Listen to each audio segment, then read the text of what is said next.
iniciar la grabación.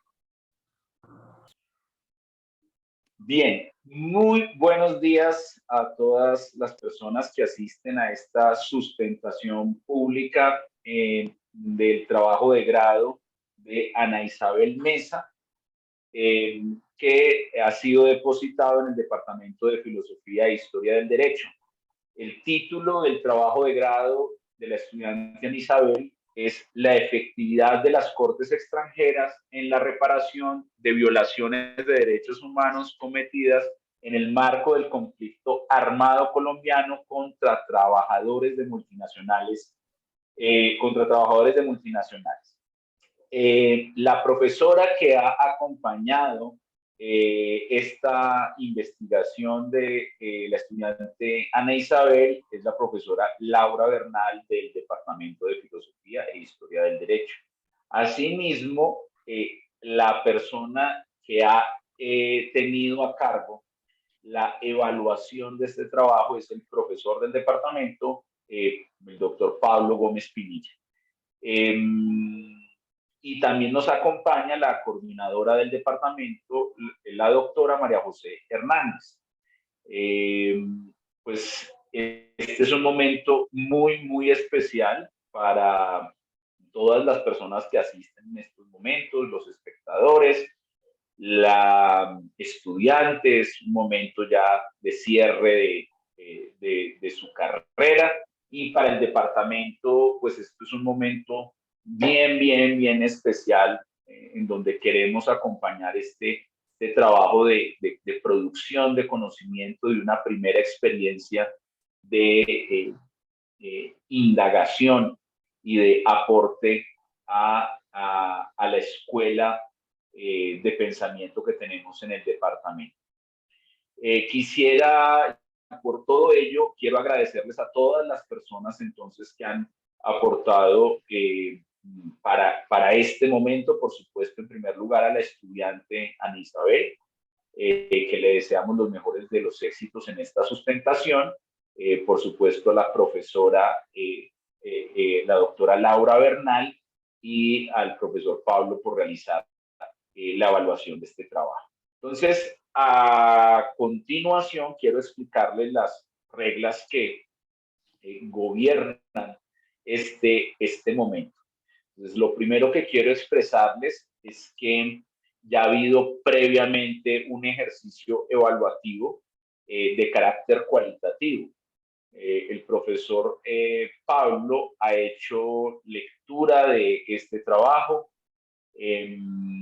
y después de una solicitud de unas aclaraciones, unas correcciones al texto, ya el profesor ha dado su calificación de aprobado, y esa aprobación es la que nos tiene en este momento, en donde, de acuerdo al reglamento que actualmente rige este proceso académico, está en juego la nota cuantitativa.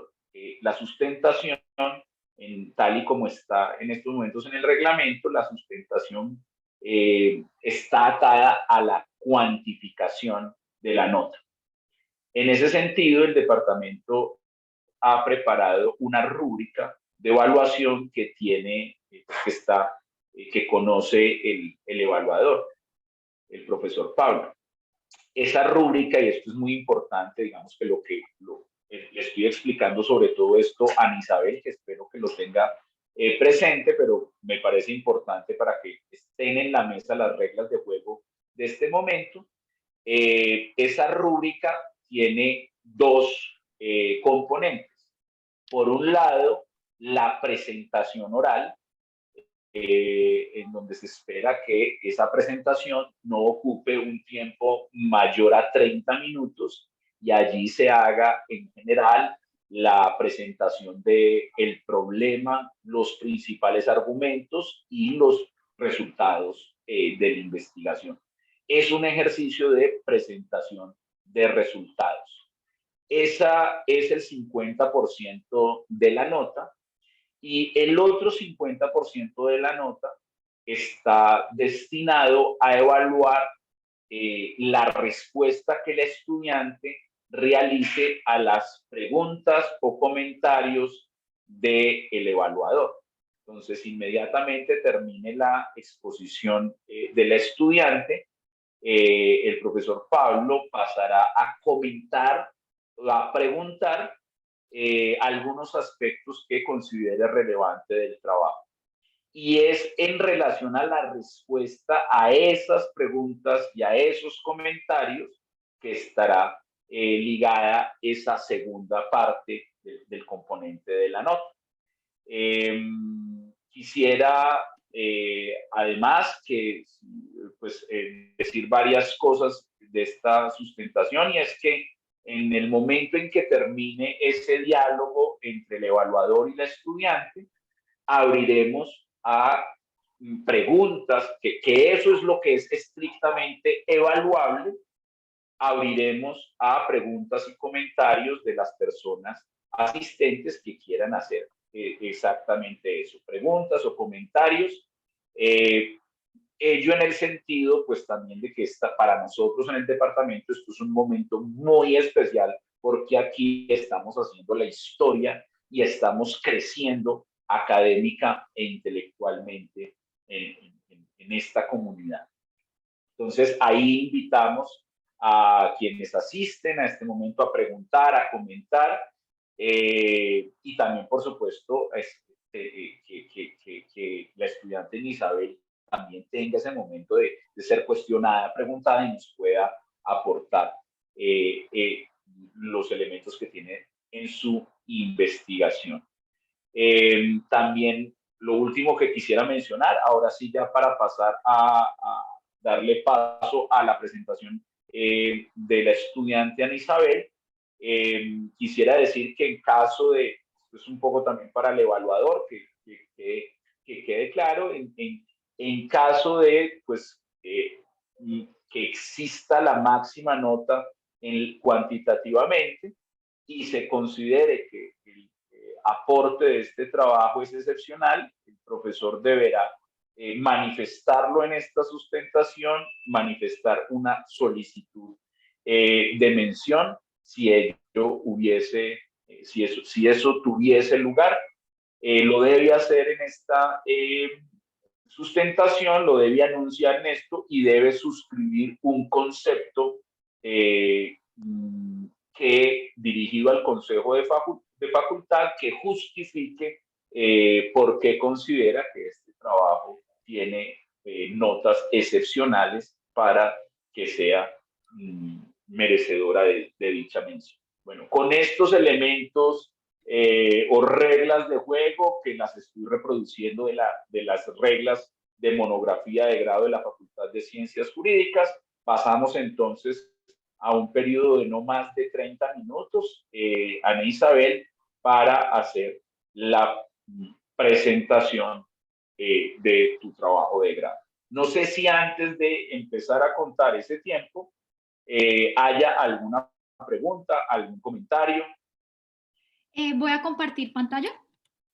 ¿Sí? Y ya estás, ya tienes el permiso, entonces si quieres, ve proyectando y ya ponemos a correr el tiempo. ¿Sí se puede ver? Sí se puede ver, ahí lo estamos viendo muy bien, Ana Isabel. Bueno, de antemano, sí, quiero agradecerles a todos por estar aquí. Quiero agradecerle al doctor Pablo por haber hecho los comentarios que fueron muy pertinentes para la realización de este trabajo, y en especial a la doctora Laura Bernal, pues que ha sido un apoyo incondicional en la elaboración de esta monografía, y también a ustedes por el espacio. Entonces, ahora sí, voy a dar paso a mi monografía jurídica titulada La efectividad de las Cortes extranjeras en la reparación de violaciones de derechos humanos cometidas en el marco del conflicto armado colombiano contra trabajadores de multinacionales. Esta investigación va a contar con el siguiente contenido: primero, una introducción y un planteamiento del problema, una aproximación a la relación entre las empresas y los derechos humanos, después analizar el rol de las empresas en el conflicto armado, pasar después a un análisis de casos ante cortes extranjeras y, por último, las conclusiones. Bueno, teniendo en cuenta que en la dinámica del conflicto armado que ha marcado la historia de Colombia durante los últimos 70 años, hoy gracias a trabajos no gubernamentales y de académicos y adicionalmente a procesos de justicia transicional, pues hemos podido identificar que además de los principales protagonistas que han sido fuerzas militares, movimientos guerrilleros, grupos paramilitares y narcotraficantes, otros actores económicos han participado directa o indirectamente en la violencia. Como consecuencia, esta investigación pretende analizar el rol de las empresas multinacionales y sus registros de participación en el conflicto, pero enfocado en la violencia que han ejercido en particular los grupos paramilitares contra trabajadores y sindicalizados de esas empresas. ¿Qué es lo que ha sucedido? Que los representantes de víctimas, cuando hay participación de estas empresas multinacionales, se han enfocado en encontrar aquellos foros o escenarios que se han considerado más eficientes, y encontramos que entonces que algunas de estas demandas no se han presentado en el país que se produjeron las violaciones, es decir, en Colombia, sino en el país en el que la empresa está registrada o hace negocios. Hablamos entonces de litigios ante jurisdicciones extranjeras. Esto se ha hecho bajo una presunción y una estrategia que no es necesariamente cierta, como ya lo entraremos a demostrar, pero pareciese que se basa principalmente en que las Cortes del Sur Global no tienen la capacidad ni la voluntad de juzgar estas conductas y que por el contrario las Cortes del Norte Global tienen la capacidad y tienen la voluntad. De esta manera, esta investigación planteó estudiar sobre la efectividad de estas cortes en la investigación, en la sanción y en la reparación en casos de complicidad empresarial con el conflicto armado colombiano, cuando las víctimas han sido trabajadores de multinacionales. Esto se hizo a través de una selección de algunos de los casos más documentados en la literatura y por los medios de comunicación que han involucrado a empresas transnacionales. Ahora, de entrada podemos dar uno de los principales resultados de esta investigación y es el por qué la estrategia de acudir a Cortes del Norte Global pues no se puede resumir al tema de la capacidad, y es que a partir de estos 5 casos que se van a entrar a estudiar, pues se encontró que estas cortes en efecto no han sido más efectivas en la judicialización de estas violaciones, y esto pareciese que es por un tema de voluntad y no capacidad, donde la voluntad pues termina siendo el factor determinante para facilitar los procesos de rendición de cuentas. Este hallazgo es consistente con los trabajos de académicos que narran cómo las Cortes del Sur Global, a pesar de tener limitaciones a su capacidad, pues han logrado rendición de cuentas de esos actores, y también este trabajo es consistente con el de Michael Kelly, donde lo hemos pues delimitado al plano del conflicto armado colombiano, donde se sugiere que las Cortes de Estados Unidos, a pesar de tener una capacidad relativa superior a las Cortes del Sur Global, esto pues basado en índices como el World Justice Project, pues no han avanzado en la materia. Ahora voy a hablar sobre una aproximación a la relación entre las empresas y los derechos humanos. Y es que, ¿qué ha sucedido? Que la participación de empresas en derechos humanos pues no es un fenómeno reciente, sino que lo encontramos en procesos históricos distantes, como en el comercio transatlántico de esclavos, lo encontramos durante el Holocausto, el apartheid, momentos de represión y conflicto armado en Latinoamérica y otros momentos. ¿Qué ha pasado? Que la forma en cómo las empresas lo han hecho ha sido a través de personas jurídicas, es decir, como corporaciones. También han actuado como personas naturales, o sea, es decir, como empresarios. Lo han hecho como asociaciones gremiales o empresariales, pero también hay actores cuyo alcance operacional ha sido local, nacional y en otros casos ha sido transnacional. No obstante, una de las situaciones más difíciles a las que se enfrentan las víctimas y sus representantes al buscar sanción y reparación es cuando se trata de empresas multinacionales. Esto se debe a que estas empresas tienen una estructura empresarial compleja y operan a través de subsidiarias y cadenas de producción, lo que hace que se dificulte y que se responsabilice a las empresas líderes de la operación porque se encuentran distantes física y legalmente de las comunidades donde operan. Sumado a esto, el estado huésped o estado de acogida, que principalmente se encuentra en el sur global, pues parece que carecen de capacidad y voluntad para aplicar las leyes contra estas empresas que realizan operaciones en sus territorios. Adicionalmente, pues los estados de origen que principalmente se encuentran en las Cortes del Norte Global parecen tener la capacidad y no la voluntad para aplicar las leyes contra estas empresas que realizan operaciones en sus territorios. Adicionalmente, pues los estados de origen que principalmente se encuentran en las Cortes del Norte Global parecen tener la capacidad y no la voluntad para Pues porque vemos que se muestran reacios a regular perjuicios causados en el extranjero por empresas que dependen de su jurisdicción. Ahora, hay una dificultad adicional y es que no podemos dejar de reconocer que desde el siglo pasado han habido iniciativas para regir el comportamiento de las empresas frente a los derechos humanos. Sin embargo, al día de hoy hay ausencia de una norma internacional vinculante en la materia.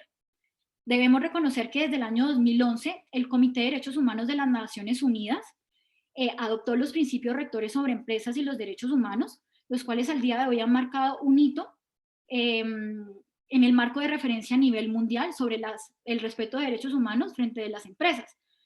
Sin embargo, pues al día de hoy son objeto de muchas críticas debido a que no tienen una orientación clara sobre el papel de las empresas y su responsabilidad, y más bien se mantienen en el plano de la voluntariedad. Entonces, ¿qué ha pasado? Debido a esta falta de garantías normativas, el Consejo de Derechos Humanos creó un grupo de trabajo en el año 2014 que en estos momentos está trabajando en la elaboración de un instrumento internacional jurídicamente vinculante en la materia. Y ya se han entregado unos borradores y podemos ver que este instrumento está abordando estándares internacionales de derechos humanos, especialmente sobre las obligaciones extraterritoriales, pero que además el proyecto le está haciendo una apuesta a la rendición de cuentas de los actores económicos en las Cortes del Norte global. Entonces, si bien la elaboración del tratado pues aún está en curso, también no podemos dejar de un lado que ante la ausencia de normas claras a nivel internacional, a nivel nacional ha habido un proceso regulatorio, especialmente pues, en las Cortes del Norte global, para poder suplir estas barreras de extraterritorialidad y que al día de hoy permite a las víctimas que puedan acudir a sus jurisdicciones.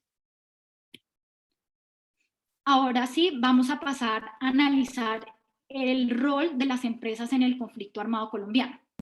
Y es que ya hemos señalado que diversos mecanismos y organizaciones han llamado la atención sobre la participación de otro tipo de actores en la violencia del conflicto.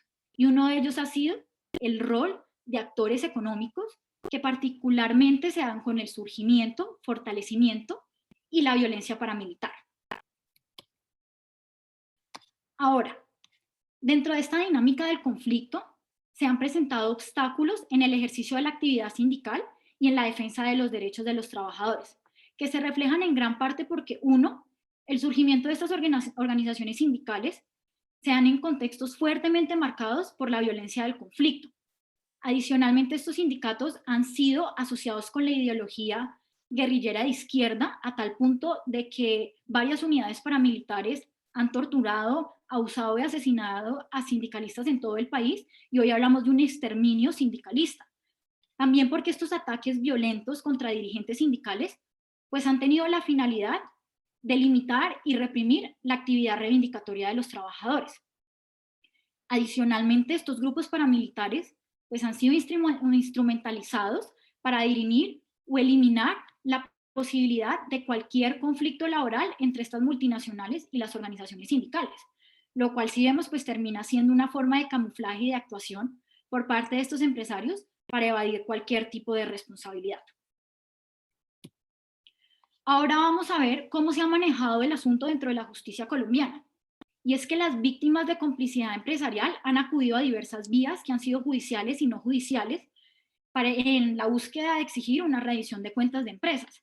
Entonces, dentro de estas vías encontramos que por un lado han utilizado la justicia penal ordinaria, donde se presentan denuncias. Vemos que se hacen por concierto para delinquir, desplazamiento forzado, homicidios, tortura. Y adicionalmente, en el año 2017, el fiscal Néstor Humberto Martínez declaró la financiación de grupos paramilitares como un crimen de lesa humanidad. Esto ha permitido pues, que se pueda superar el obstáculo de la prescripción y que las investigaciones continúen. Y si bien algunos funcionarios de multinacionales pues, han sido vinculados a estos procesos, hoy no encontramos resolución de acusación en su contra. Otro mecanismo ha sido mediante la justicia transicional, el primero mediante la Ley de Justicia y Paz, que desmovilizó al grupo paramilitar más grande del país, la SAUC. Si bien el objetivo solamente fue juzgar paramilitares, los líderes y mandos medios hablaron sobre sus vínculos con otros actores de la sociedad que incluían actores económicos. Entonces, las salas de justicia y paz encargadas del juzgamiento al no poder decidir sobre estos actores, decidieron, uno, nombrarlas en sentencias como parte del contexto del surgimiento del grupo paramilitar, y dos, compulsar copias a la fiscalía para que iniciara investigaciones. Podemos decir que por este resultado, pues más bien se ha mantenido en el ámbito de la impunidad. Y finalmente encontramos el acuerdo final para la terminación del conflicto y la construcción de una paz estable y duradera entre el gobierno nacional y las FARC-EP. Dentro de este complejo modelo de justicia transicional, las partes involucradas en la negociación reconocieron que se debía esclarecer y responsabilizar no solo a los combatientes desmovilizados como actores del conflicto, sino también a aquellos que hubiesen participado como actores indirectos, especialmente aquellos que hubiesen colaborado y financiado las organizaciones armadas. Entonces encontramos a estos actores corporativos. Esta hubiese sido la primera vez en el mundo en que un mecanismo de justicia transicional hubiese tenido el mandato para investigar complicidad empresarial por abusos del pasado. Sin embargo, en el año 2017 la Corte Constitucional declaró inconstitucional esta disposición. ¿Qué dijo la Corte? Que al no haber participado estos actores en las negociaciones, no habían renunciado a que los juzgara su juez natural. En esa medida, los terceros solamente pueden comparecer a la jurisdicción si lo hacen voluntariamente. Si no hay manifestación voluntaria, a los terceros los juzga su jurisdicción ordinaria. ¿Qué ha pasado? Pues que claramente esto genera dinámicas difíciles al interior de la jurisdicción, pues se abre un espacio para que estos terceros civiles, como los empresarios, se vean beneficiados por incentivos punitivos a cambio de su sometimiento a este tribunal. Pero sin embargo, pues es muy importante y es un gran avance que en el reconocimiento del conflicto armado colombiano, además de confrontaciones entre armados, se han involucrado poderes económicos que se han beneficiado y han contribuido a la comisión de graves violaciones de derechos humanos. Ahora vamos a analizar la otra vía que se ha utilizado y que es a través de casos extranjeros. Entonces ya hemos podido sostener hasta este punto que hay deficiencia en el sistema interno, que hay altos índices de impunidad en la materia. Y pues creo que esto es más que razón suficiente para presentar demandas contra empresas o empresarios individuales, con la esperanza de obtener una reparación integral y justicia. Sin embargo, pues lo que vemos es que estas demandas no se presentan en el país en el que se produjeron las violaciones, sino en el país en el que el supuesto empresario está presente, está registrado o hace negocios. Entonces ya sabemos que trabajadores y sindicalistas de ciertas multinacionales en Colombia han sido foco de exterminio por la complicidad de paramilitares con el conflicto. Entonces ellas y sus representantes han acudido a litigios en jurisdicciones extranjeras mediante distintas acciones jurídicas que especialmente se encuentran en el norte global, y así asegurar que estos crímenes pues no queden impunes. Entonces, como consecuencia, ha habido una tendencia tendencia de justicia en otras jurisdicciones, especialmente se da en Estados Unidos, y encontramos que lo hacen bajo leyes como el Alien Tort Claims Act, que ha permitido a ciudadanos extranjeros buscar justicia en tribunales estadounidenses. Adicionalmente lo han llevado a través de otros estatutos federales como el Tort Victim Protection Act y la Ley de Protección de Víctimas de Trata de Personas. Entonces ahora pasaremos a hacer un breve análisis de los casos de Chiquita Brands International, caso de Coca-Cola, BP, Drummond. Estos 4 casos son por la vía civil, y por último veremos el caso de Nestlé, que es un caso penal. De entrada tenemos que decir pues que ninguno de estos casos terminó con una sentencia favorable, y podemos ver pues que en las formas en las que se ha manifestado esa falta de voluntad de estas cortes, poniendo desafíos procesales a las víctimas y sus representantes. Ahora vamos con el caso de Chiquita Brands International ante el Tribunal Federal de Florida. Y es que, ¿qué pasó?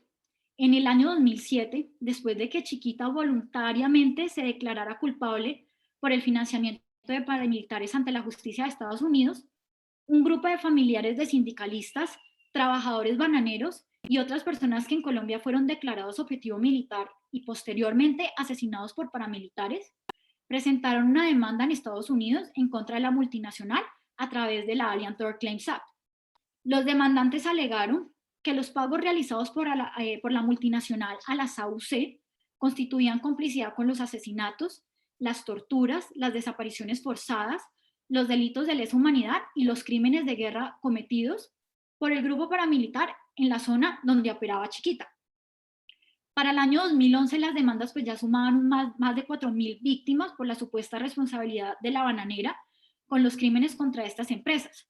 No obstante, en el año 2012 las demandas fueron desestimadas debido a que la Corte decidió que no podían demandar a las empresas por daños y perjuicios en virtud de esta ley.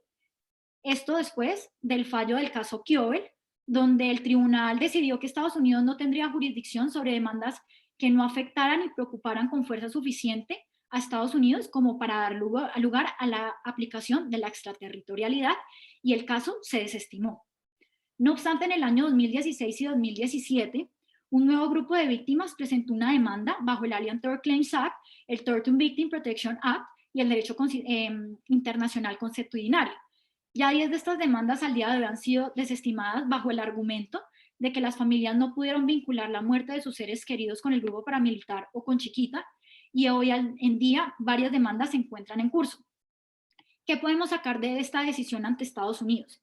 Y es que incluso habiendo admisión de culpabilidad por el financiamiento de la multinacional, la Corte estadounidense no encontró pruebas suficientes que vincularan la muerte de los implicados con las actividades del grupo paramilitar y con Chiquita.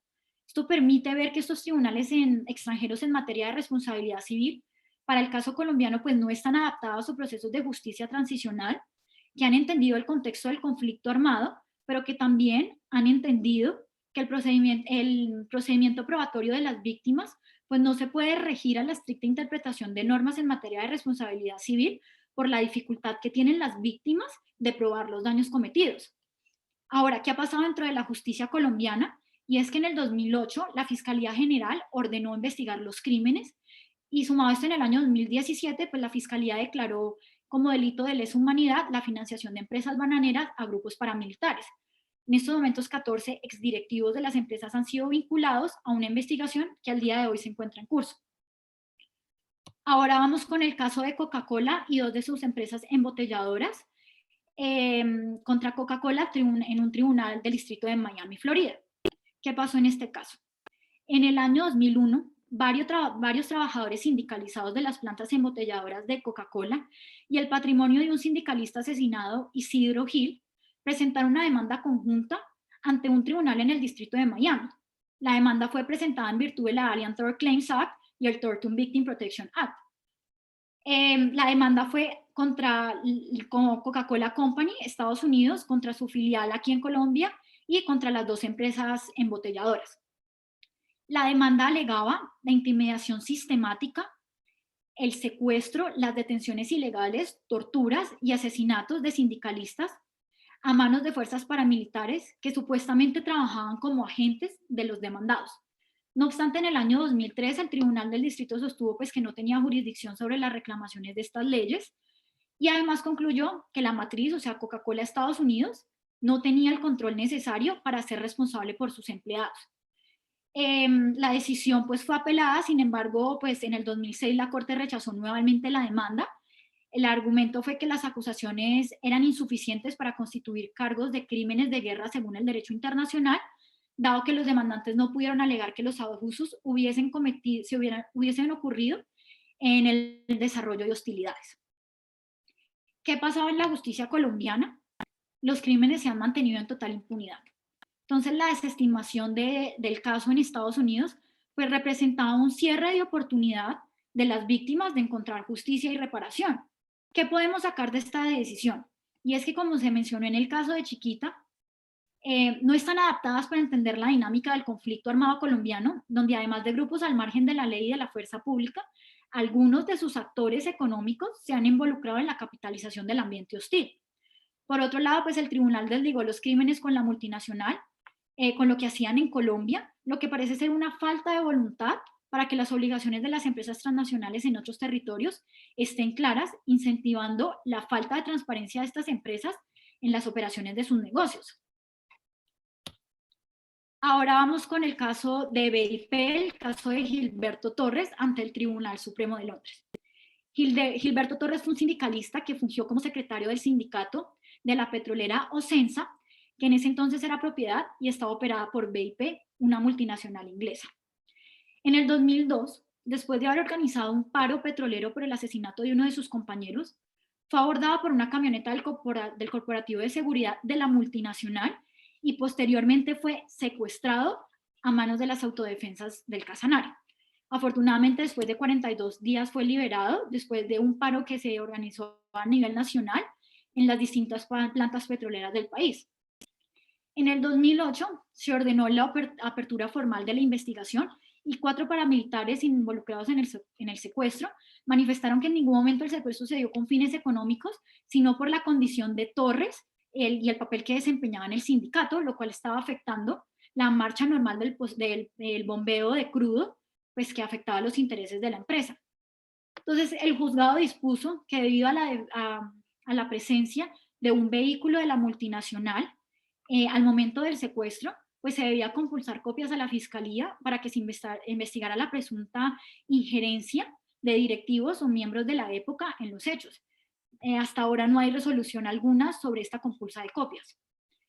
Adicionalmente, en el año 2012, Torres presentó una demanda contra BIP ante Estados Unidos bajo el Alien Tort Claims Act.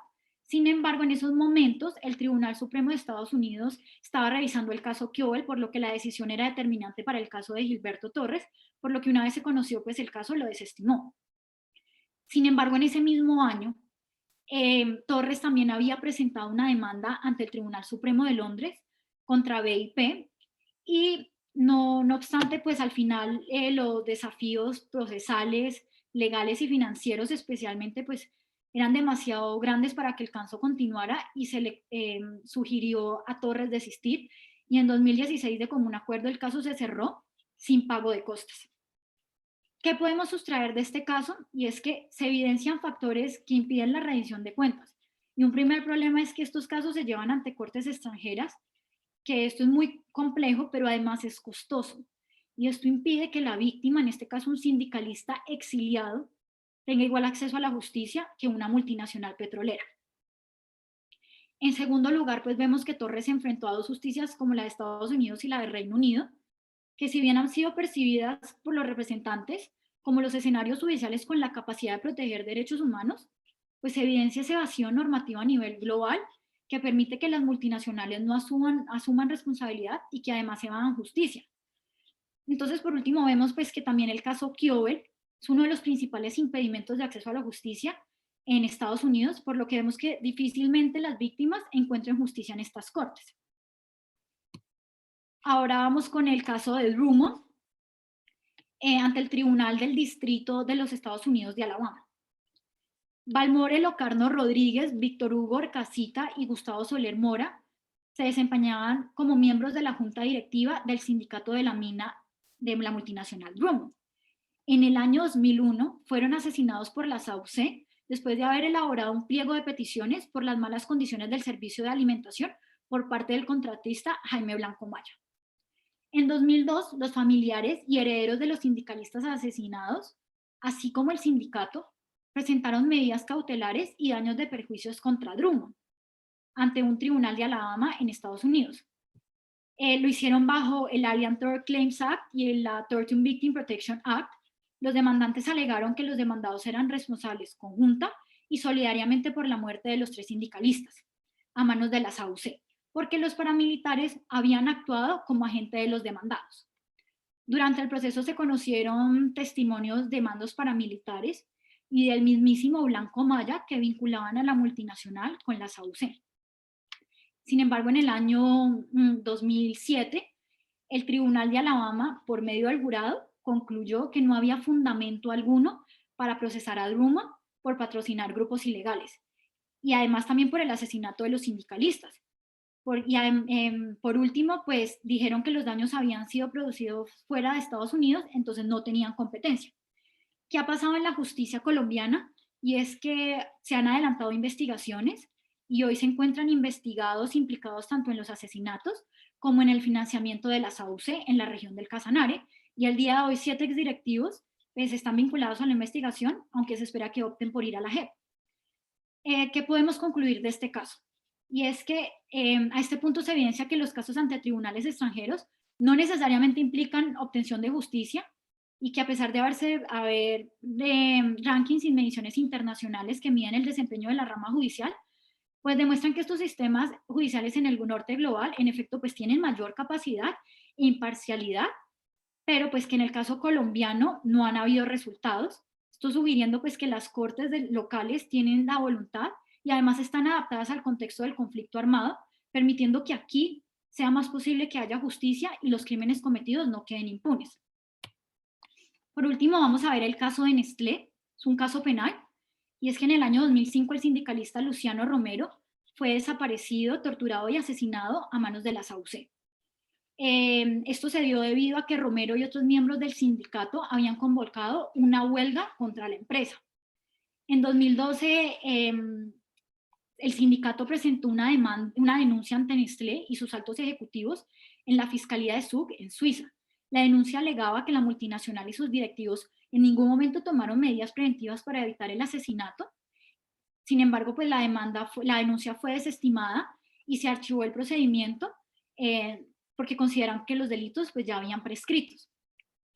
En el año 2014 se presentó una nueva demanda ante el Tribunal Europeo de Derechos Humanos como una última instancia para que el caso no se cerrara definitivamente, pero en este caso no se alegaba el rol de Nestlé, sino que pidieron que determinara si la Fiscalía y los tribunales de Suiza habían hecho lo suficiente por esclarecer los hechos. No obstante, el tribunal rechazó el caso sin ninguna justificación. El caso de Luciano también es parte de una querella criminal ante la Corte Penal Internacional por la persecución sistemática de sindicalistas en Colombia. El procedimiento aún está en curso, sin embargo, pues ya podemos decir que la Corte Penal Internacional dentro de sus competencias solamente juzga individuos y no empresas. ¿Qué ha sucedido con el caso en la justicia colombiana? Y es que sí han sido juzgados paramilitares y además fueron juzgados funcionarios del DAS. Adicionalmente, se ordenó profundizar en la investigación contra la empresa Nestlé por la presunta injerencia en el asesinato de Romero. Sin embargo, pues al día de hoy no hay ninguna decisión en contra ni ninguna investigación. ¿Qué podemos sacar de este caso ante el Tribunal Federal de Suiza? Y es que se impidió que se implicara responsablemente y penalmente a la empresa Nestlé y que el crimen hasta el día de hoy que haya quedado sin resolver. Adicionalmente, pues la sentencia sentó un precedente que puede impedir el acceso de justicia a víctimas en el futuro bajo un argumento de prescripción, que entonces nos deja en manifiesto que las empresas con estructuras complejas se pueden beneficiar de lo extenso que puede tornar una investigación. Adicionalmente, el Tribunal Europeo de Derechos Humanos, que el caso fue desestimado sin justificación alguna, pues pudo haber representado una oportunidad para aclarar cómo garantizar el debido acceso a la justicia en Europa de estas víctimas y que crímenes como Romero no queden impunes. Ahora finalmente pues vamos a pasar a hablar de las conclusiones, los resultados de la investigación. Y es que dentro de esta investigación evidenciamos que tanto trabajadores como sindicalistas han sido foco de exterminio principalmente por grupos paramilitares, que si vemos han sido instrumentalizados por actores económicos para dirimir conflictos laborales entre estas empresas y las organizaciones sindicales. Y de esta manera pues han reprimido la actividad reivindicatoria de los trabajadores. Además encontramos que sí hay una ausencia de voluntad de los estados en la judicialización de estas violaciones por parte de multinacionales, lo cual sí vemos es una forma de camuflaje por parte de estos empresarios para evadir responsabilidades y desvirtuar cualquier señalamiento de corresponsabilidad. Entonces vemos que en efecto han habido condenas contra paramilitares, han habido compulsa de copias, pero pocos empresarios involucrados e investigados. No obstante, si bien ha habido una estrategia de responsabilizar a estas empresas en jurisdicciones donde la empresa está registrada, pues evidenciamos que estas cortes no han sido más efectivas que las domésticas en la investigación, sanción y reparación de graves violaciones de derechos humanos. Entonces, pareciese que esto se debe principalmente a que si bien las cortes locales tienen una capacidad relativa inferior a las cortes del norte global, pues tienen la voluntad que vemos que termina siendo el factor definitivo para facilitar los procesos de rendición de cuentas. Entonces, vale la pena cuestionarse por ese proceso regulatorio que en estos momentos le está apostando a las cortes del norte global. Que por un lado, pues solamente con 5 casos pudimos ver que en efecto tiene resultados deficientes en la materia, pero que por otro no están adaptados para comprender que hay contextos muy específicos que las cortes domésticas están en capacidad mayor de asimilar. En Colombia nos hemos acomodado para que el sistema esté acomodado para el conflicto armado colombiano y que estos actores del conflicto respondan. ¿Qué pasa? Si bien nuestra justicia, pues en estos momentos, y siempre ha presentado problemas de congestión, de capacidad y demás, pues ha permitido que víctimas superen otros obstáculos procesales y que los casos avancen. Lo que vemos que no sucede en Estados Unidos y en las Cortes del Norte global. Muchísimas gracias.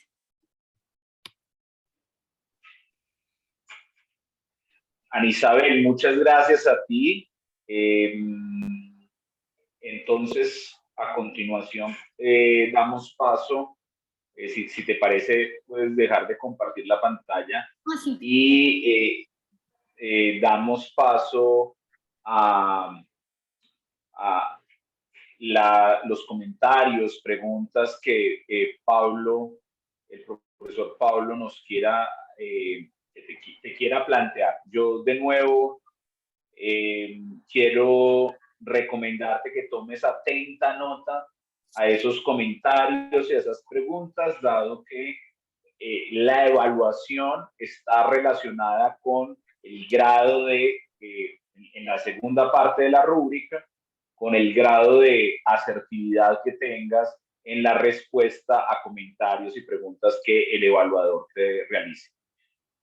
Profesor Pablo, muchas gracias por haber aceptado la lectura y evaluación de este texto y esperamos que pues toda su experiencia y su conocimiento pueda redundar en el crecimiento, en el estudio y en la comprensión del fenómeno que Ana Isabel nos ha propuesto.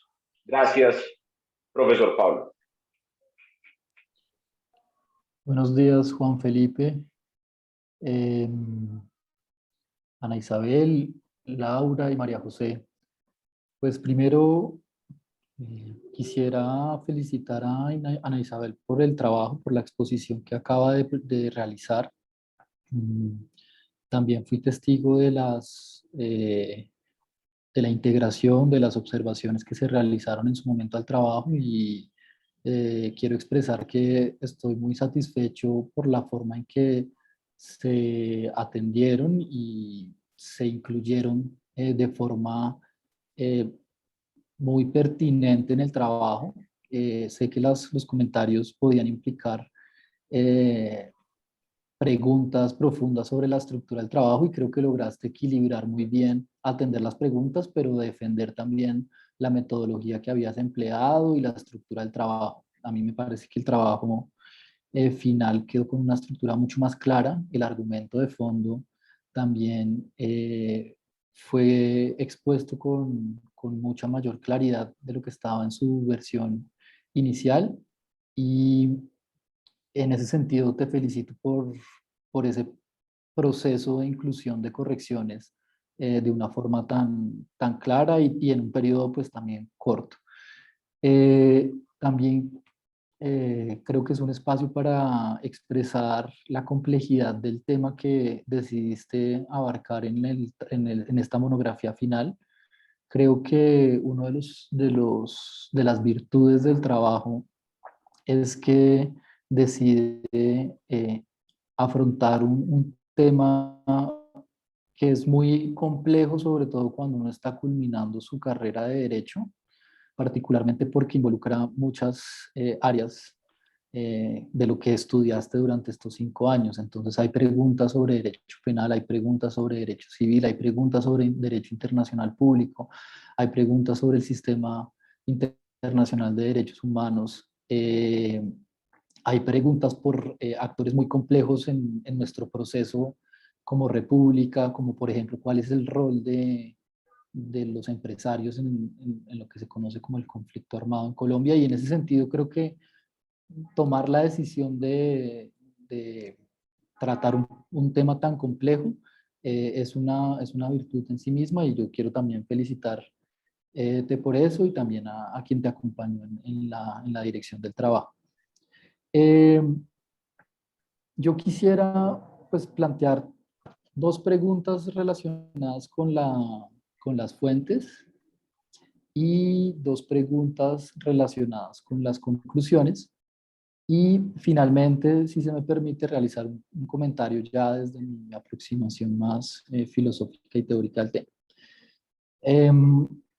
Bueno, entonces, en relación con las fuentes, me parece que el trabajo expone de forma muy clara cómo ha sido la evolución del debate y particularmente a nivel internacional, cómo se ha cristalizado principalmente a través de fuentes de soft law o derecho blando que, digamos, ha impedido la vinculatoriedad de normas, como por ejemplo los principios rectores y demás. Eh, y pues digamos como el debate está concentrado en jurisdicciones extranjeras, entiendo por qué no hay una referencia al sistema interamericano. Sin embargo, me gustaría saber si en el proceso de elaboración del trabajo y en las discusiones que tuvieron, en algún momento se consideró el precedente de la Hacienda Brasil Verde versus Brasil en 2016, porque pues finalmente este precedente en el sistema interamericano, pues si bien lo que se analiza es la responsabilidad internacional del Estado, está relacionado con el deber del Estado de garantizar las condiciones necesarias para que no ocurran violaciones eh, a derechos inalienables. Digamos que este caso concreto pues aborda problemas de trabajo esclavo, pero pues finalmente sí abre un poco el margen en relación con violaciones a los derechos humanos cometidas directamente por terceros particulares y en este caso pues la empresa de la Hacienda Brasil Verde. Entonces me gustaría saber si de pronto en la estructuración del trabajo ese precedente se tuvo en cuenta. Y la otra pregunta sobre las fuentes es que mm, es una pregunta relacionada con las fuentes y la metodología, y es que cuando yo hice los comentarios al trabajo, por ejemplo, sobre la percepción que tenían las víctimas sobre por qué podía ser más conveniente acudir a jurisdicciones extranjeras y demás, eh, en ese momento no había revisado con absoluto detalle la entrevista que realizaste a Amanda Romero. Y después, pues revisando en detalle la entrevista, el anexo, que es la entrevista que haces de Amanda Romero, hay varias preguntas que tú le realizaste a la entrevistada, quien conoce bastante el tema, que hubiesen podido ser incluidas como una fuente directa en el cuerpo del texto y que más bien se decidió pues mandar como un anexo. Me gustaría entender un poco cómo fue esa decisión de enviar esa entrevista más bien como un anexo y no más bien dialogar con esa fuente, que es una fuente pues viva, que conoce muy bien del tema. Eso en relación con las fuentes. Y en relación con las conclusiones, hay un tema que a mí pues me causa particular intriga, y es el precedente del caso Kiobel y particularmente el argumento de que pues no era el foro conveniente para, para tramitar el caso, porque mi pregunta eh, fundamental es, ¿acaso ese precedente es el cierre absoluto, por lo menos de la jurisdicción norteamericana, para tramitar este tipo de violaciones a los derechos humanos y pues digamos de la responsabilidad de las empresas para eh, remediar los daños causados? Porque, bueno, me gustaría saber cómo es tu consideración al respecto. Si, por ejemplo, ese precedente lo podríamos entender casi que como un cierre radical de esa posibilidad, al menos en Estados Unidos. Y lo otro es que, digamos que, claro, entiendo muy bien el argumento de por qué finalmente terminan pareciendo las cortes nacionales más efectivas que las cortes extranjeras, pero también, digamos que me surge la pregunta de qué tanto los procesos de responsabilidad penal lograrían generar un adecuado escenario de rendición de cuentas de actores empresariales, sobre todo porque cuando uno ya revisa las sentencias y los casos, si uno se fija, las sentencias condenatorias pues han recaído sobre los eslabones más débiles de la cadena en cierto sentido. Por ejemplo, el caso paradigmático que siempre se traza pues es el de Jaime Blanco, eh, por su financiación al Bloque Norte, por los hechos cometidos contra los sindicalistas que ya mencionaste. pero pues uno muy difícil, o sea, es imposible imaginarse un escenario de responsabilidad penal que judicialice a Gary Drummond, por ejemplo. Y digamos que la pregunta es, bueno, ¿hasta qué punto también los procesos de responsabilidad penal están estructurados para quienes directamente se les puedan probar eh, su complicidad, en este caso en los homicidios, y en qué sentido, pues también lo que existe realmente todavía es un reto enorme para poder escalar en las cadenas de responsabilidad y, por ejemplo, correr los velos corporativos. Eso sería de mi parte y nuevamente, pues felicitaciones. ¿Sí? ¿Me escucho? Sí, Bueno, adelante, Ana Isabel. bueno, respecto a la primera pregunta de la fuente, pues digamos que la investigación siempre fue centrada, solamente se quiso dar una aproximación a esa relación entre las empresas, pero el caso siempre está enfocado a lo que ha pasado en el caso colombiano. Entonces, lo que se intentó traer en ese trabajo fue qué es lo que principalmente ha marcado el proceso regulatorio, y es muy, pues claramente sé que este proceso es muy importante, pero digamos que tratamos en este trabajo pues de que incluir los principios rectores y actualmente el nuevo instrumento que están elaborando en las Naciones Unidas. Entonces, fue también un tema de limitarlo, digamos, a ese panorama y pues, no se tuvo en la tesis. Por otro lado, la pregunta de Amanda Romero, sí, el texto siempre fue pensado como un paper que no se extendiera mucho. Se pensó poner en el lado de las entrevistas, de los anexos como una entrevista, pero pues si no, digamos, si vemos el caso de BIP, pues sí hay una referencia a Amanda y pues claramente fue un apoyo enorme porque la entrevista con Amanda fue incluso mucho antes de empezar a tener una estructura ya del texto, pero pues sí tiene razón, hubiera sido muy importante darle más relevancia, pero pues por lo menos traté de hacerlo en el caso de BIP. La tercera pregunta, que era respecto al caso Kiobel, pues yo personalmente, porque es una perspección mía de lo que ha sucedido y con estos casos, y pues que represente un cierre de oportunidad por esta vía, no lo creo, porque incluso si vemos los casos, hay demandas que se han presentado incluso después de esta decisión. Lo que sí vemos es que el caso Kiobel lo que hizo fue limitar aún más el alcance de la Alien Tort Claims Act. No creo que signifique un cierre de oportunidad. Si vemos hoy al día de hoy están ante los tribunales de Estados Unidos el caso de Chiquita, que en estos momentos está en curso.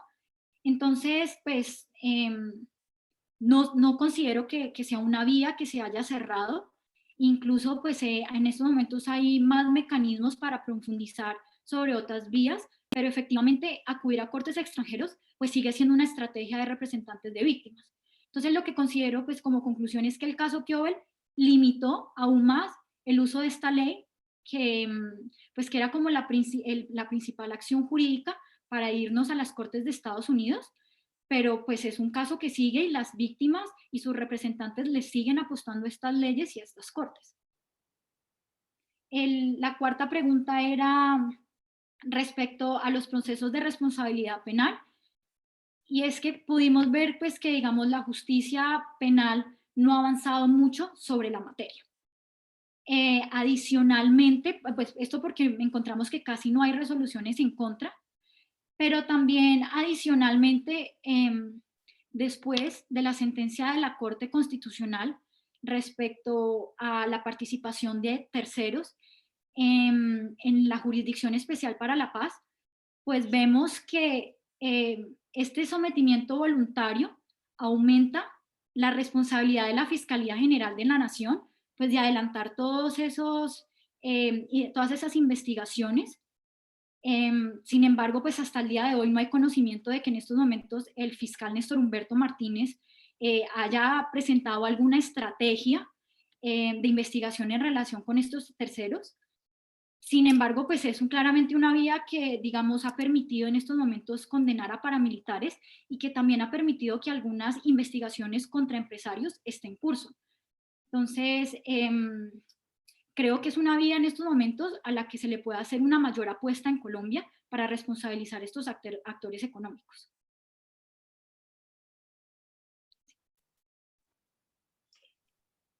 Muy bien. Pablo, ¿tendrías más preguntas? ¿Quisieras hacer una réplica que se ahondara algún otro elemento? No, Juan Felipe, a mí me parece que las preguntas fueron resueltas a cabalidad. Digamos que me quedó en el tintero más bien el comentario, pero pues eso será para debates futuros, de la importancia también de vincular estas investigaciones sobre rendición de cuentas de actores económicos a debates relacionados con el derecho laboral en Colombia y particularmente la historia de movimientos sociales como el movimiento obrero a comienzos del siglo XX, porque digamos que siento que existe una tendencia de concentrarse en el debate actual, pues obviamente por los foros de discusión que existen, pero digamos que en una reconstrucción histórica amplia, me parece que podrían surgir preguntas muy interesantes sobre la forma en que se han resuelto las tensiones y las contradicciones entre capital y trabajo en nuestra historia republicana y en qué sentido, digamos, la forma en que se acude a la violencia privada, digamos, desde esta narrativa más de segunda mitad del siglo XX, puede estarnos impidiendo hacer lecturas más amplias de cómo ha existido un uso sistemático de violencias privadas para resolver contradicciones entre capital y trabajo y cómo, digamos, puede existir una represión más amplia en un marco temporal más amplio, pues, por ejemplo, en movimientos como el movimiento obrero en Colombia. Pero pues digamos que no era el propósito del trabajo. Excelente, muy interesante, Pablo. Bien, quisiera entonces, pensando en que ya estamos cerrando el proceso evaluativo que está en cabeza del profesor Pablo, quisiera abrir el espacio a comentarios, preguntas. Están con nosotros tres profesoras, y la profesora Laura Arenas, la profesora María José, la profesora que realizó el acompañamiento de este trabajo, Laura Bernal. No sé si de parte de ustedes haya alguna pregunta o comentario que quisieran dirigirle a Ana Isabel en clave mucho más académica y de construcción de nuestra comunidad. María José.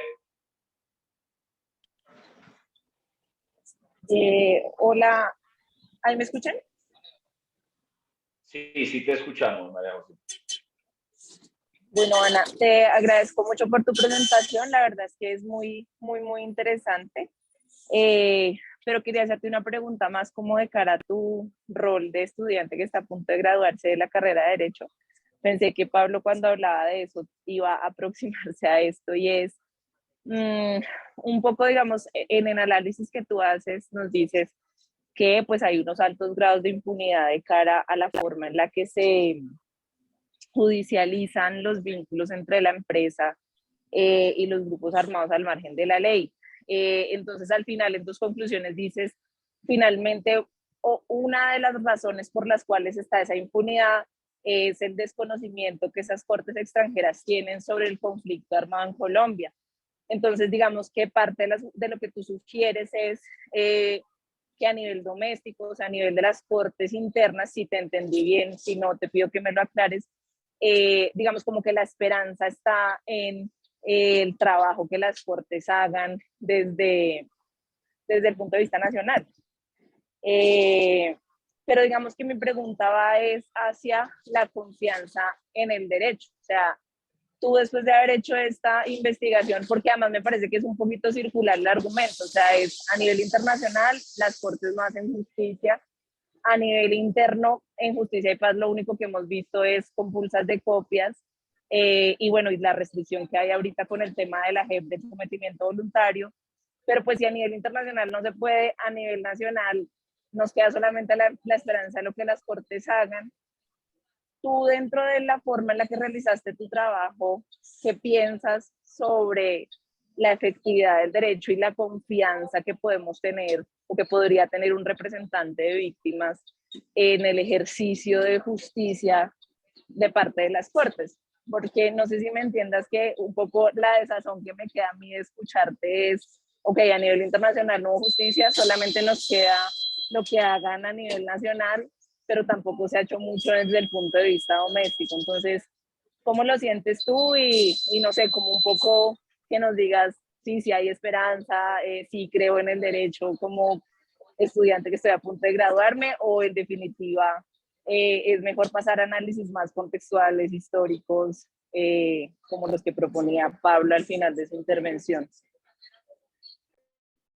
Bueno, digamos que lo que yo planteé en mi trabajo era preguntarme sobre qué tan efectivas habían sido estas cortes, y pues en efecto encontramos que no han sido efectivas y que dentro de la justicia colombiana pues han habido más avances. Sin embargo, mi punto de vista es que se deben de intensificar los mecanismos desde adentro y desde afuera.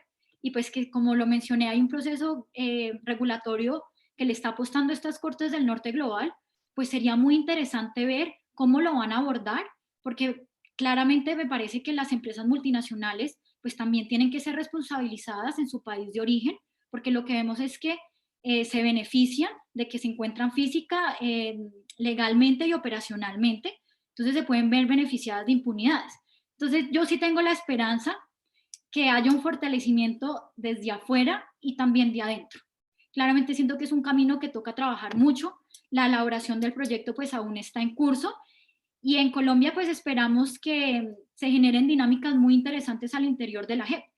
Entonces, pues mi pregunta como estudiante, sí, todavía creo en el derecho y creo que todavía hay posibilidad para estas víctimas y que no se puede olvidar ni las vías en el extranjero, por más que veamos que no son efectivas, apostarles, pero también hacerlo desde adentro. Gracias, Ana Isabel. Laura Arenas, Laura Bernal, quisieran preguntar, comentar.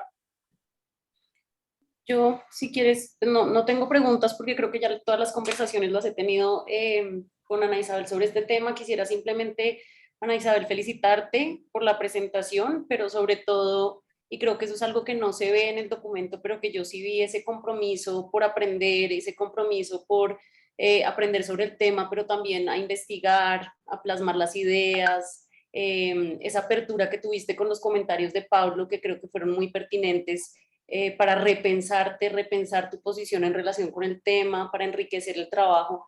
Creo que ya con eso ganaste mucho, más allá del escrito y lo que quedó, pero creo que fue un ejercicio bien lindo de aprendizaje, que es lo que se supone debería ser este ejercicio de monografía.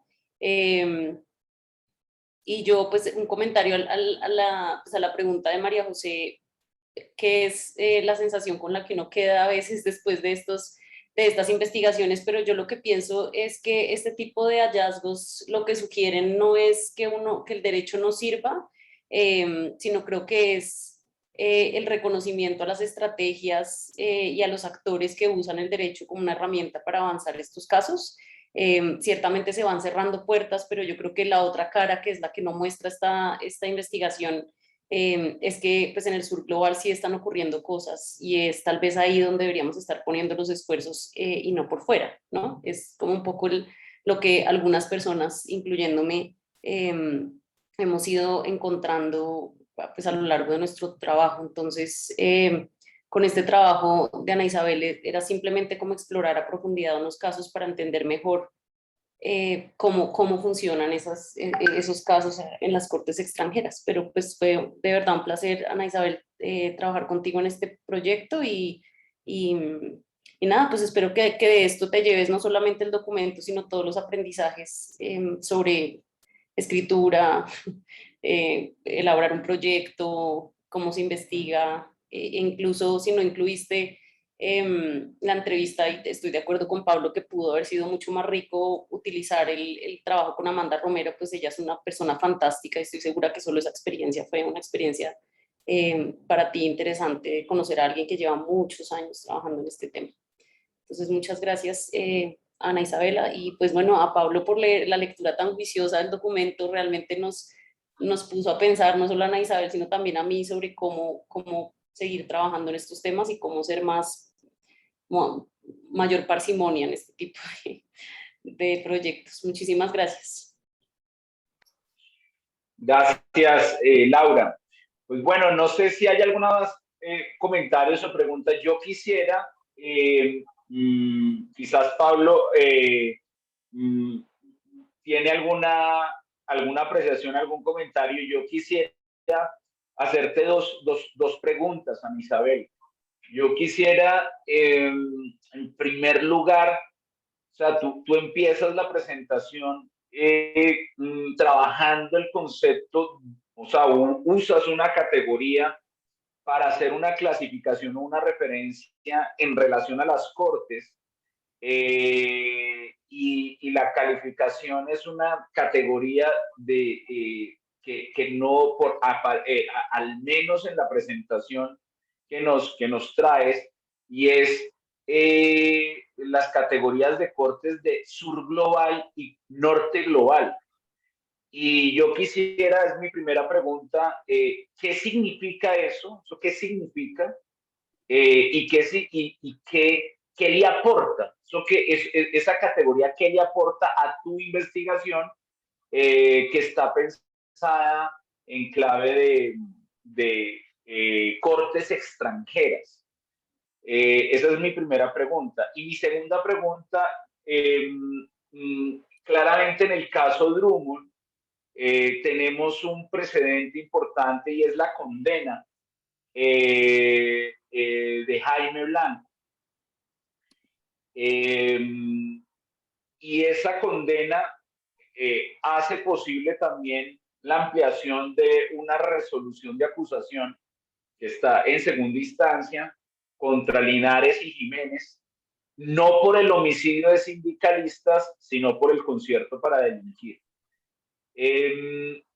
La pregunta que te quisiera hacer en relación a eso es, ¿cuáles crees que son las condiciones finalmente que han hecho posible que ese caso avance? O por lo menos tenga, pues entre todos los que examinaste, es un caso que tiene una sentencia por el homicidio de los sindicalistas. Quisiera escucharte sobre esos dos temas. Bueno, el primero, respecto a las Cortes del Sur Global y las Cortes del Norte Global, más bien fue una indicación pues, global para hablar sobre aquellas cortes en el norte, digamos Estados Unidos, como lo vimos, que es una jurisdicción donde especialmente las víctimas presentan sus acciones y sus demandas. También lo vimos en el caso de Suiza y el caso BIP ante los tribunales de Inglaterra. Entonces es más bien una referencia para hablar sobre estos países pues, que han sido percibidos con una mayor capacidad en los procesos de rendición de cuentas y que las violaciones de derechos humanos no queden impunes. Y cuando nos hacemos referencia pues, a las Cortes del Sur Global, porque pues, hacemos referencia, digamos, el tema de estas cortes internas, Latinoamérica, que es especialmente un gran referente en la materia, porque en Latinoamérica han habido muchos avances en la materia, como lo dijo ahora la doctora Laura. Entonces, más bien es un tema de referencia a referirnos a las cortes, digamos, en Europa, en Canadá, en Estados Unidos, y el sur global para, pues, referirnos, digamos, el caso colombiano. Respecto a la otra pregunta, respecto a la condena de Jaime Blanco Maya, pues claramente fue un avance enorme y esto ha permitido también que pues, se genere la expectativa de qué va a pasar con estos otros exdirectivos que están involucrados. Sin embargo, pues hay que reconocer que también antes de la Jurisdicción Especial para la Paz, el proceso de Jaime Blanco ya había venido. Él de manera voluntaria fue testimonio tanto en procesos en los Estados Unidos como aquí en Colombia, que permitieron identificar que efectivamente y en la manera en cómo la empresa se había involucrado con la multinacional. De hecho, Blanco Maya fue, digamos, el puente entre ese financiamiento. En esos momentos era contratista del servicio de alimentación de la empresa y los pagos de la multinacional a la SAUCE se hacían por medio de este servicio de alimentos. Entonces, es digamos, muy interesante ver que pues en la materia sí estamos teniendo resultados y también es una esperanza ahorita que estamos viviendo el proceso de jurisdicción especial para la paz. Entonces, me parece interesante. Y yo, o sea, ¿qué ganas tú diciendo sur global o norte global o sea, si me lo sustituyes por Latinoamérica, Europa o Norteamérica? O sea, ¿qué se gana al decir eso? ¿Cuál es la ganancia?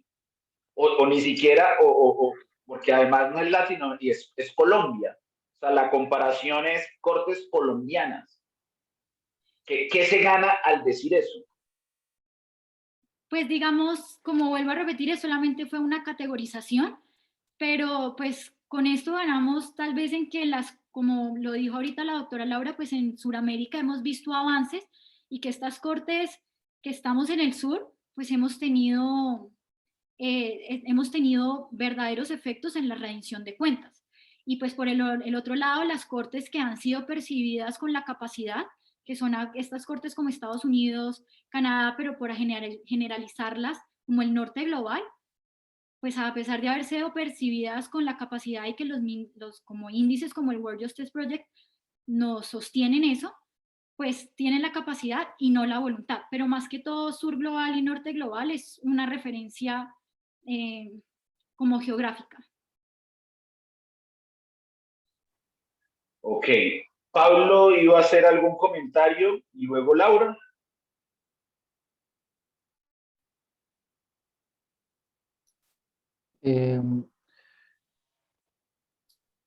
Pero, digamos, mi comentario era más bien una duda sobre el momento de debate sobre la eventual mención del trabajo, porque ahí sí me da culpa, no sé si fue dislexia mía, no sé si es al final de todos los comentarios de quienes están acá, o si yo debía hacerlo después de la primera ronda de preguntas.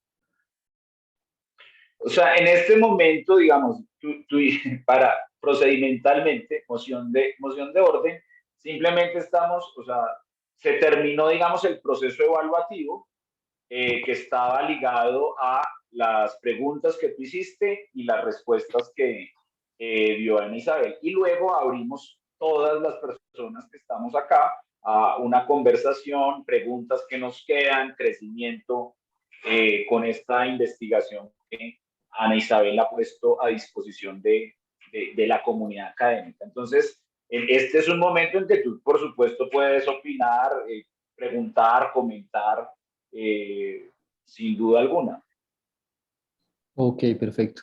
No, digamos, yo tenía una pregunta sobre el caso Nestlé, digamos, ahí sí, sobre todo porque no lo conocía y quedé muy desconcertado del rechazo de plano sin ninguna justificación.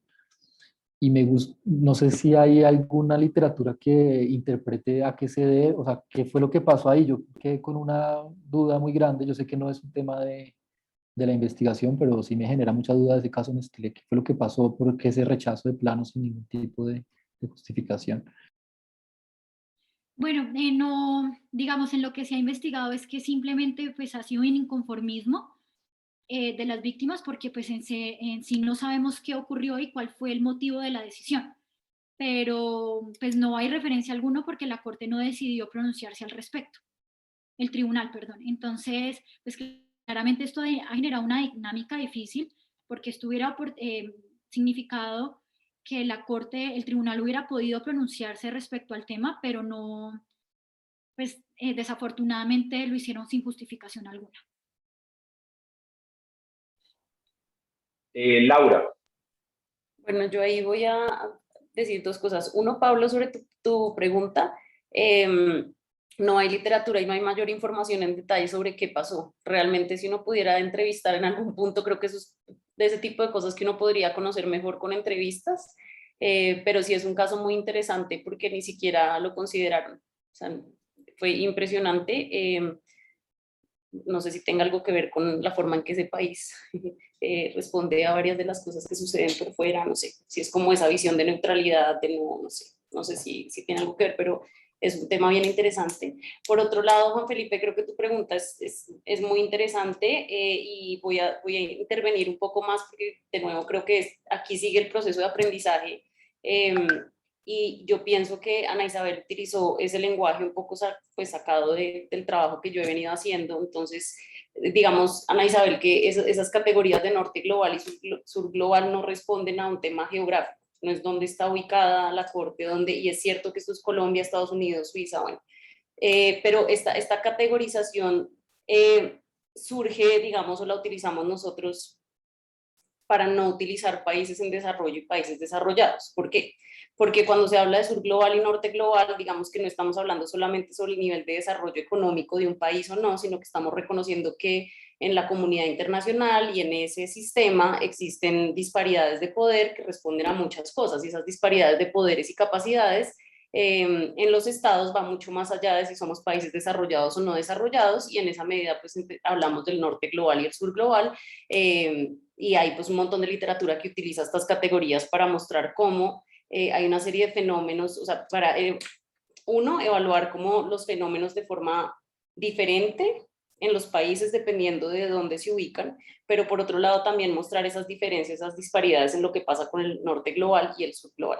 Pero es más como es en ese sentido, puede ser mucho más complejo, pero para efectos, digamos, de este espacio yo lo dejaría ahí. Pero es importante entender que no es porque unos están en el norte y otros en el sur, no, no es eso, sino es un tema más como, sí, económico, social y político, que hace que ciertos grupos, ciertos países estén ubicados en un lugar y otros en otros, de acuerdo a sus capacidades y su poder de incidencia en ciertos espacios. Muy bien, muchas gracias, Laura. ¿Algún otro comentario? ¿Pregunta? Bien, entonces a continuación le preguntaría a Pablo si ya tiene lista la calificación, la rúbrica. ¿Estás preparado para exponerla en estos momentos o quieres tomarte unos minutos para llenar la rúbrica y la expones? Quisiera preguntarte si necesitas tiempo o ya tienes diligenciado ese instrumento. Ya lo tengo diligenciado, Juan Felipe. Listo. Entonces, te escuchamos, procedemos en estos momentos a este momento que es la calificación cuantitativa. Reitero, después de haber tenido la cualitativa, que era la aprobación del documento precisamente para este momento que es la sustentación. Te escuchamos, Pablo.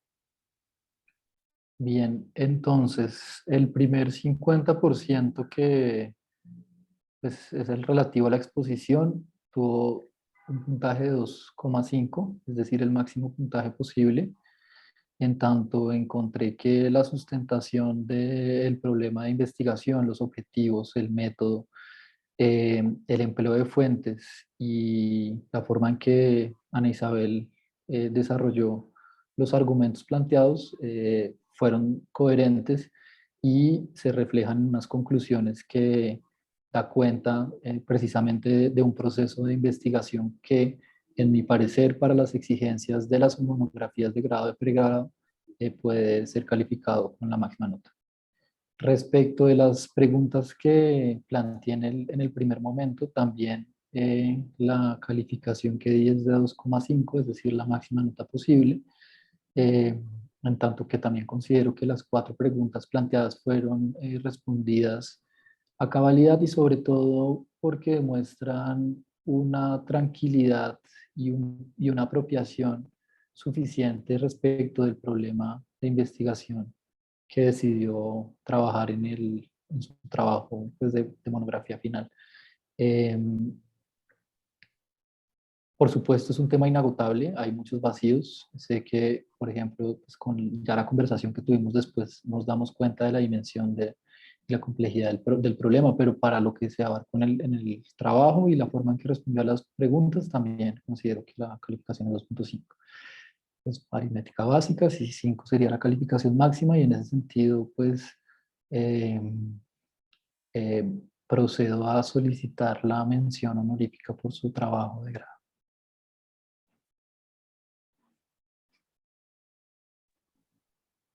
Muy bien, Pablo. Pablo, felicitaciones a Isabel. Para nosotros estos son momentos de mucha emoción, porque pues estamos en un escenario educativo, y cuando uno siente que la rueda va girando y tienes entonces una profesora como Laura que te transmite las herramientas y tú recibes y tú brindas también todo tu empeño en un tema y lo tratas de moldear, de profundizarlo, pues sentimos que la rueda va siguiendo y nos sentimos muy emocionados. Además, pues estás también llegando al final de tu carrera, te vas a convertir en abogada javeriana.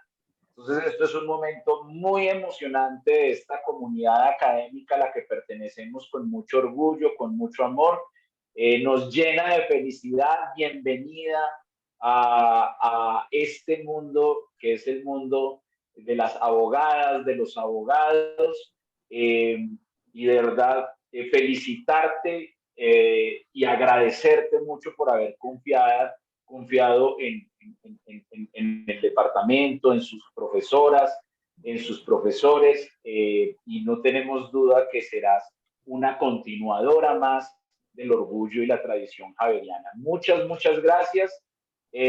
A Laura, por supuesto, también un agradecimiento muy especial, un reconocimiento por su compromiso, por su trabajo esmerado acompañando este proceso académico, y por supuesto también a Pablo por el excelente trabajo y el rigor en la lectura, en hacer crecer este proceso. De verdad me siento muy emocionado por poder tener el privilegio de escucharles, de acompañar estos procesos de crecimiento académico.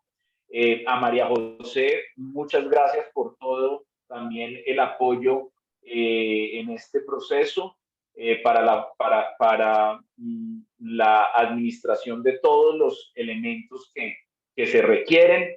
Y pues como Pablo de viva voz ha manifestado entonces una solicitud de mención, le recordaría que esa solicitud de mención pues se debe justificar por escrito para poder, mediante un concepto, diciendo cuáles son esos elementos excepcionales, sobresalientes a la media de trabajo que se realiza en la facultad, para que luego se tramite el proceso ante el Consejo de Facultad. Recordar también en términos reglamentarios que la solicitud no quiere decir que haya sido otorgado. La solicitud la sustenta la dirección de departamento ante el Consejo de Facultad, y será el Consejo de Facultad quien revisará y se pronunciará si está de acuerdo con otorgar o no la mención. Haciendo esas claridades, agradeciéndole a todas y a todos, pues vamos entonces cerrando este espacio. No sea nada, Isabel, si quieres compartirnos o cerrar con algunas palabras. No, pues quiero agradecerle a ustedes por brindarme el espacio. Le quiero claramente dar las gracias al doctor Pablo Gómez, porque sin él pues esta tesis no sería lo que hubiese sido el día de hoy, y especial y infinito agradecimiento a la doctora Laura. Muchísimas gracias. Felicitaciones, nos haces muy orgullosos, nos honras mucho.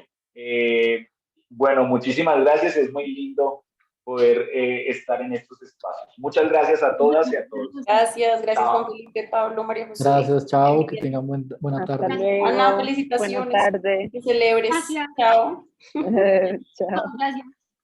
Chao.